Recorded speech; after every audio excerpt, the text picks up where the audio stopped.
தமிழ்நாடு மண்வள பாதுகாப்பு இயக்கம் வேளாண்மைக்கு ஆதாரமாக விளங்கும் மண்ணின் வளத்தை காப்பது நீடித்த மற்றும் நிலையான உணவு உற்பத்திக்கும் வளம் குன்றா வேளாண்மைக்கும் இன்றியமையாதது.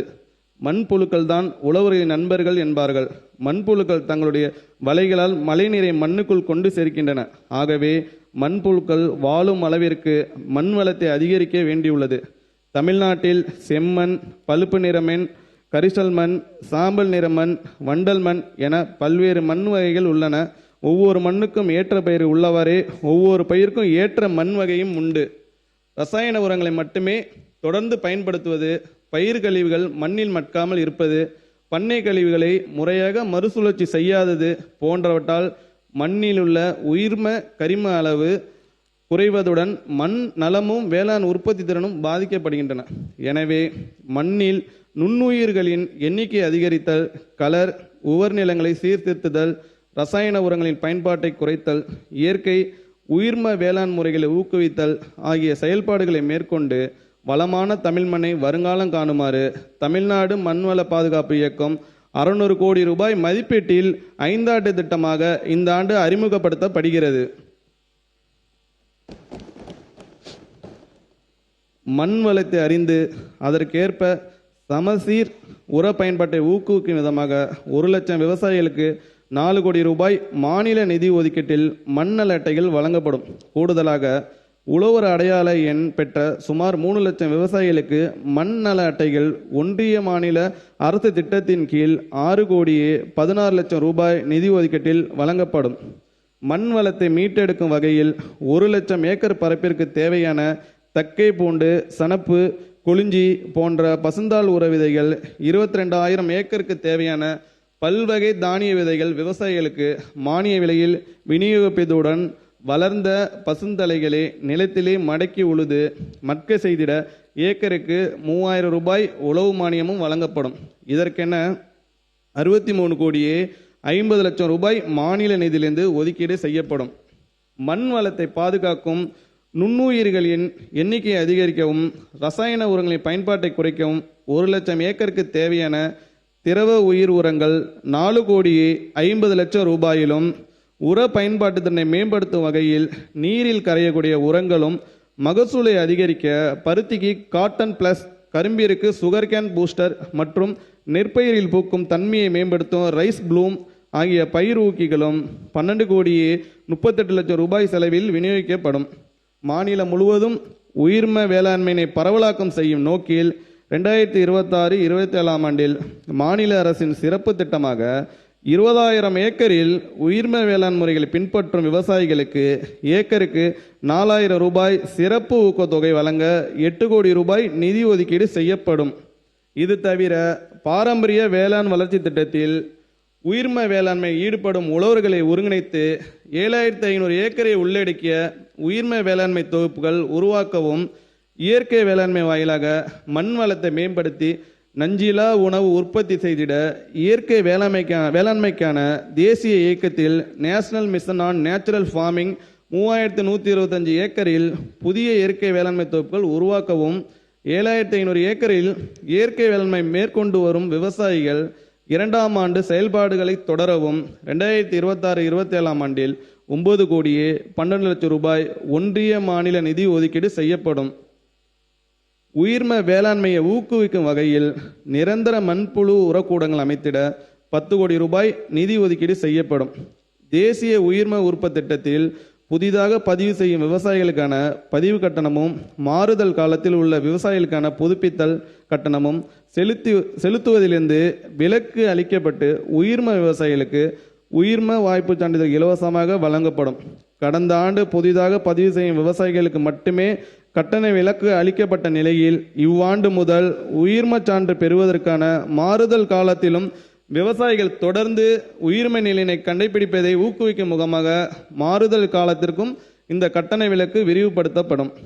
தேசிய உயிர்ம உற்பத்தி திட்டத்தில் சான்றளிக்கப்படும் உயிர்ம விளைபொருட்களில் நச்சு பொருட்களின் தன்மையினை விவசாயிகள் அறிந்து அவற்றின் தரத்தை உறுதிப்படுத்தி அயல்நாட்டு மற்றும் உள்நாட்டு சந்தையில் விற்பனை செய்து அதிக விலை பெறவும் நஞ்சற்ற பொருட்களை நுகர்வோர் பெறவும் நச்சு மதிப்பீடு பரிசோதனை செய்வதற்கான கட்டணத்திற்கு முழு மானியம் வழங்கும் பொருட்டு 25 லட்சம் ரூபாய் மாநில நிதியிலிருந்து ஒதுக்கீடு செய்யப்படும்.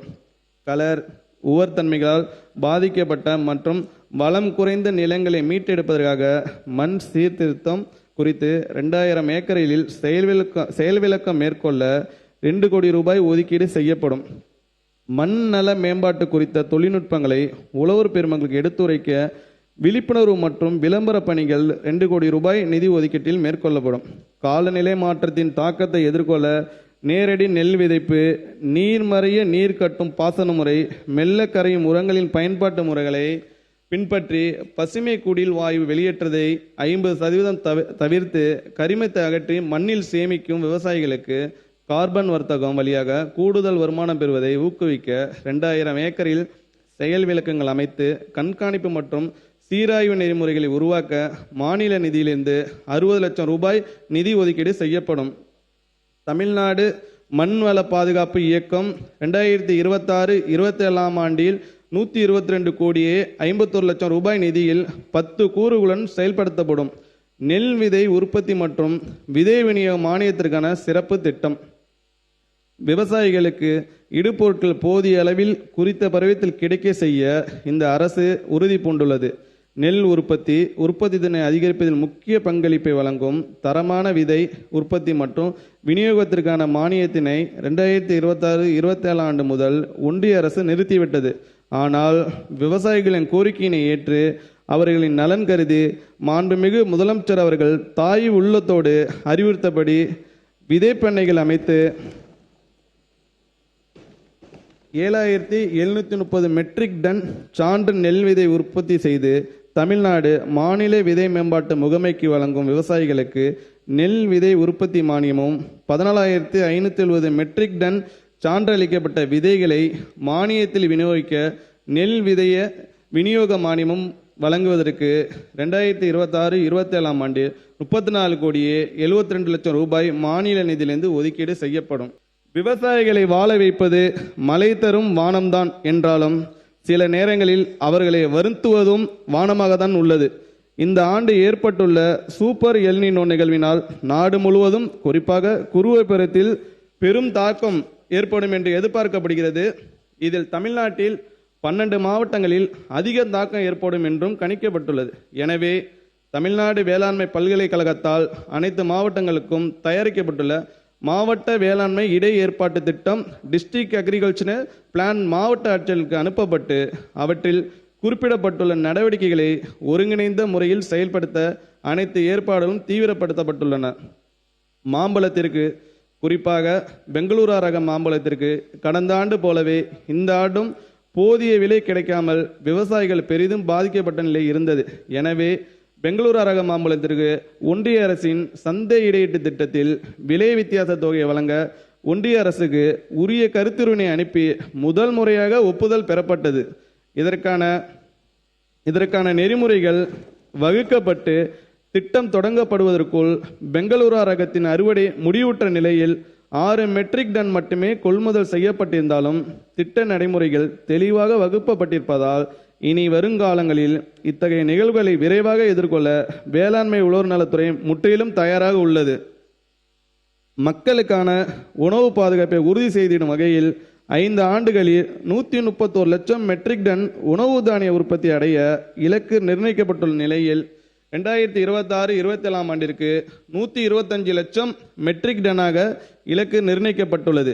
இது தவிர ஊட்டச்சத்து வழங்கும் பயிர் வகைகள், காய்கறிகள், பழங்களிலும் உற்பத்தினை அதிகரித்து தன்னிறைவை எட்டி ஊட்டச்சத்து பாதுகாப்பினை அடைய இலக்கு நிர்ணயிக்கப்பட்டுள்ளது. சீரிய திட்டங்களை செயல்படுத்தி இந்த இலக்குகளை எட்ட அனைத்து நடவடிக்கைகளும் எடுக்கப்படும். நீர்ப்பாசன பரப்பை அதிகரிப்பதை இந்த அரசு தொலைநோக்கு திட்டமாக கொண்டுள்ளதால் பண்ணை குட்டைகள், ஆழ்துளை அல்லது குழாய் கிணறுகள் போன்ற பாசன ஆதாரங்களை ஏற்படுத்தி தருவதன் வாயிலாக மானாவாரியாக உள்ள சுமார் 2600 ஏக்கர் பரப்பு பாசனம் பெறும். இது தவிர நுண்ணீர் பாசன அமைப்புகளால் பாசன நீர் பயன்பாட்டு திறனை அதிகரிப்பதன் வாயிலாக சுமார் 50,000 ஏக்கர் கூடுதலாக பாசனம் பெறும். நம்முடைய மாண்புமிகு முதலமைச்சர் அவர்கள் அடுத்த பிறவியில் தாம் விவசாய குடும்பத்தில் பிறக்க வேண்டும் என்றார். ஆனால் ஆனால் இப்போதே அவர் எல்லா விவசாய குடும்பங்களுக்கும் மகனாக தான் இருக்கிறார். அதனால்தான் பயிர் சாகுபடியை தொடர்ந்து மேற்கொள்ள உழவர்களுக்கு வழங்கப்படும் இலவச மும்முனை மின்சார சேவையானது இவ்வரசால் எவ்வித தடையுமின்றி தொடர்ந்து வழங்கப்பட வேண்டும் என்று அறிவுறுத்தியுள்ளார்கள்.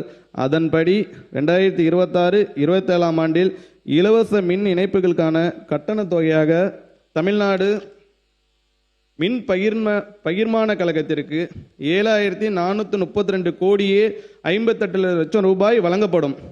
இயற்கை சீற்றங்களால் நிகழும் பாதிப்புகளினால் ஏற்படும் வருவாய் இழப்பினை ஈடு செய்ய பயிர் காப்பீட்டு இழப்பீட்டுத் தொகையும், இயற்கை பேரிடர் காலங்களில் பாதிக்கப்பட்ட விவசாயிகளுக்கு பயிர் சேதங்களுக்குரிய நிவாரணமும் வழங்கி அவர்களின் வாழ்வாதாரத்தை உறுதி செய்யும் நடவடிக்கைகள் இந்த அரசால் தொடர்ந்து செயல்படுத்தப்படும்.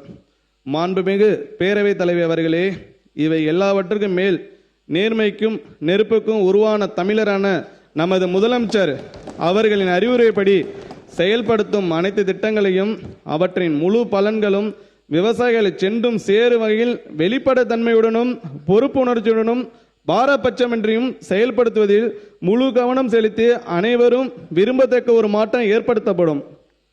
விவசாயிகளுக்கு பலனளித்து கொண்டிருக்கும் திட்டங்கள் தொடரப்படுவதோடு பல புதிய திட்டங்களும் அறிமுகப்படுத்தப்படுகின்றன. வேளாண்மை பாதிக்கப்பட்டால் வேறு எந்த துறையும் சரியான பாதையில் செல்ல முடியாது. If agriculture goes wrong, nothing else will have a chance to go right என்று வேளாண் விஞ்ஞானி டாக்டர் MS சுவாமிநாதன் அவர்கள் வலியுறுத்திய அடிப்படையில் வேளாண்மை நிதிநிலை அறிக்கை தயாரிப்பதற்கு முன்பே விவசாயிகளுக்கும் வேளாண் உற்பத்தி உயர்வுக்குமான பணிகள் மாண்புமிகு முதலமைச்சர் அவர்கள் வழிகாட்டுதலின்படி துறையால் தொடங்கப்பட்டு விட்டன.